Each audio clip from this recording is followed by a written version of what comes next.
안녕하십니까. 12년째 술 안 마시는 알코올 중독자로 살고 있는 상잡입니다. 오늘은 알코올 중독과 가족에 대해서 얘기를 한번 해보겠는데요. 알코올 중독은 가족병이라고 불리기도 하죠. 알코올 중독의 또 다른 이름이기도 하죠. 가족병. 그렇게 불리는 이유는 말 그대로 가족 구성원 중에서 알코올 중독자가 있다고 하면 당사자뿐만이 아니고 알코올 중독자가 있는 가족 구성원 모두가 고통스러운 삶을 경험하기 때문입니다.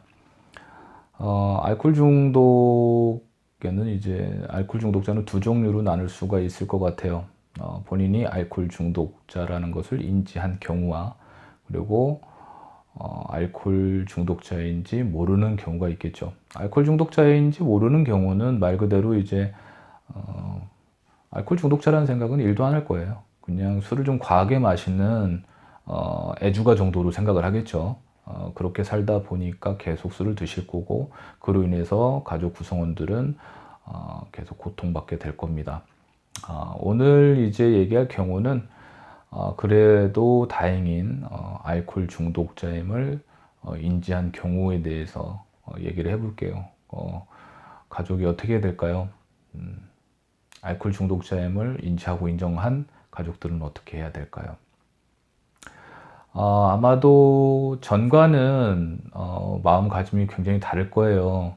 금주를 선언한 알코올 중독자들. 전에는 그런 뭐 상황을 모면하기 위해서 그냥 영혼 없이 뭐 술을 안 마실게, 이제 안 마실게, 끊을게 이렇게 던졌던 것들은 진정한 금주 선언은 아니라고 생각을 해요. 근데 본인 스스로 술 문제가 있고 그리고 알코올 중독자임을 인정하고 금주를 다짐하고 실행에까지 옮긴 알코올 중독자라고 한다면 전과는 진짜 마음가짐이 다를 겁니다.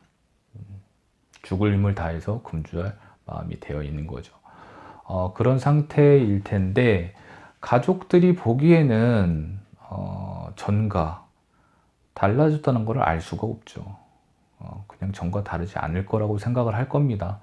그래서 불신과 그리고 비난과 조롱을 하게 되겠죠. 개가 똥을 참지. 뭐 얼마나 더 이번에는 얼마나 가겠어.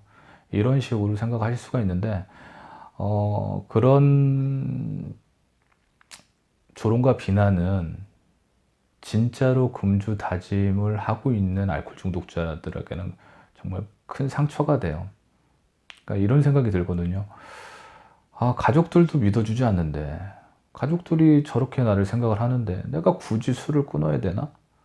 이러면서까지 술을 끊어야 되나? 이런 생각이 들 수가 있습니다. 그래서 부탁드리고 싶은 것은, 그럼에도 불구하고, 이번에는 진짜겠지 하고 믿어주셨으면 좋겠어요.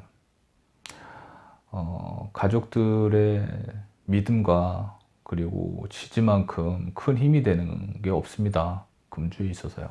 꼭 그렇게 해주셨으면 좋겠고, 그리고 술과 알코올 중독에 대해서 공부를 좀 해주셔야 돼요. 알코올 중독은 질병인데 그 사실조차도 모르고 계신 분들이 많고요. 그리고 어떻게 그 사람들을 도와줘야 되는지조차 모르십니다. 꼭 공부를 하셔서 금주를 진행하고 있는 당사자분들을 도와주셨으면 좋겠어요. 이번에는 진짜겠지 하고 믿어주시고요. 그리고 만약에 그렇게 조력자가 되기가 쉽지 않다. 나도 이제 마음의 상처를 많이 받아서 이 사람 못 믿겠다 하신다고 하면은 조롱과 비난은 피해 주시고 차라리 무관심하게 그냥 지켜보세요. 차라리 그게 나을 수가 있습니다. 그러면